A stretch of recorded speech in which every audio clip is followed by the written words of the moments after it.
வணக்கம், welcome to review by Ramesh. அனைவருக்கும் இனிய தீபாவளி நல்வாழ்த்துக்கள். எல்லாரும் தீபாவளியை சேஃபா சிறப்பாக கொண்டாடி முடிங்க. இன்னைக்கு திரை விமர்சன நிகழ்ச்சியில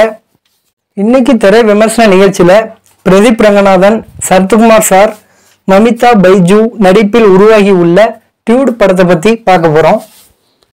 படத்துல கதைன்னு பெருசா ஒன்றும் கிடையாது. படத்தில் உள்ள பாசிட்டிவும் இருக்கு, நெகட்டிவும் இருக்கு. பாசிட்டிவ் நெகட்டிவ் நான் உங்கள்கிட்ட சொல்றேன். ஃபர்ஸ்ட் பாசிட்டிவ் பத்தி பார்ப்போம்.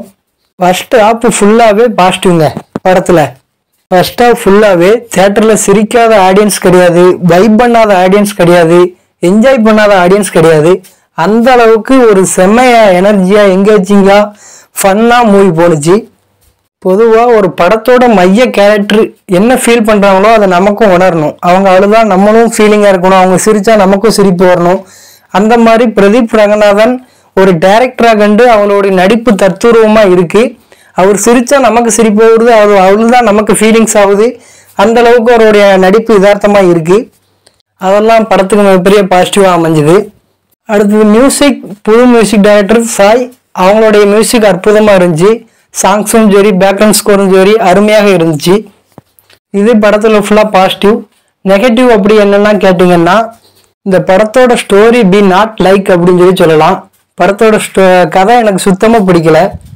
அதாவது நல்லவனா இருக்கலாம், இவ்வளவு நல்லவனா ஒரு மனுஷன் இருக்க முடியுமாங்கிறது I am not right, impossible அப்படின்னு சொல்லலாம்.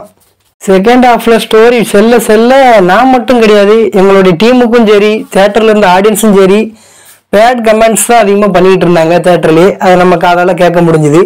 அந்த அளவுக்கு story every one not like அப்படின்னு சொல்லலாம். மமிதா பைஜு ஹீரோயினி பியூட்டிஃபுல்லா இருக்காங்க, அழகா ஆக்ட் பண்றாங்க. ஆனா கதை கொஞ்சம் கேட்டு நடிச்சா நல்லா இருக்கும்னு சொல்லி நான் நினைக்கிறேன்.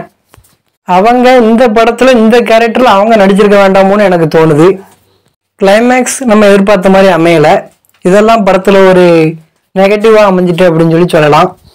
செகண்ட் ஹாஃபும் காமெடி, வைபிங், என்ஜாயிங் பண்ற மூமெண்ட் எல்லாமே இருக்கு. ஆனா ஸ்டோரி சுத்தமா பிடிக்காதனால நமக்கு செகண்ட் ஹாஃப் டோட்டலா பார்க்கவே தோணல. ஓவரால் மூவி எப்படி இருக்குன்னு கேட்டீங்கன்னா, ஒரு ஆவரேஜ் ஃபிலிம் அப்படிங்கிற ஒரு மைண்ட் செட்ல போங்க, ட்ரை பண்ணி பாருங்க. ஓகே, ரேட்டிங்ஸ் இந்த படத்துக்கு எவ்வளவு கொடுக்கலாம் அப்படின்னா 10க்கு 6 மார்க்குகள் கொடுக்கலாம். அதுக்கான எல்லா தகுதியும் உள்ள படம் தான் இந்த dude. Okay, review by Ramesh சேனலை லைக் பண்ணுங்க, ஷேர் பண்ணுங்க, நிறைய குறைகளை கமெண்ட்ல சொல்லுங்க. நீங்க படம் பார்த்துட்டீங்களா, படம் எப்படி இருக்குன்னு கமெண்ட்ல சொல்லுங்க. மறக்காம சப்ஸ்கிரைப் பண்ணுங்க. எங்களுக்கு அடுத்தடுத்து வீடியோ போடுறதுக்கு ஒரு யூஸ்ஃபுல்லா அமையும். வேற ஒரு திரை விமர்சன நிகழ்ச்சியில் உங்களை சந்திக்கிறேன். வணக்கம்.